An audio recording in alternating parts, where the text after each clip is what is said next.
Internet की सुस्त रवि और फायरवॉल की तनसीब के खिलाफ दरखास्त पर समाअत, फरीकैन को तलब कर लिया गया। Chief justice Islamabad high court Aamir Farooq ने सीनियर सहाफ़ी हामिद मीर की 16 अगस्त को की गई फायरवॉल की तनसीब और इंटरनेट बंदिश के खिलाफ दरखास्त पर समाअत की। पेटिशंस की जानिब से ईमान मजारी एडवोकेट अदालत में पेश हुई। हामिद मीर ने दरखास्त में इस्तदा की कि शहरियों के बुनियादी हुकूक मुतासिर करने वाली फायरवॉल की तनसीब को रोका जाए। फायरवॉल की तनसीब तमाम स्टेक होल्डर्स की मुशावरत और बुनियादी हुकूक के तहफ़्फ़ुज़ से मशरूत करार दी जाए और ज़रिया माश के लिए इंटरनेट तक रसाई को आइन के तहत इंसानी बुनियादी हुकूक करार दिया जाए।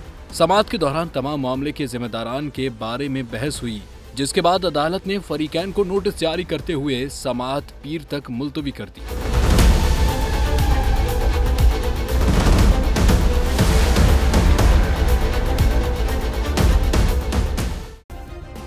सब्सक्राइब करें और बेल दबाएं ताकि कोई खबर रह न जाए।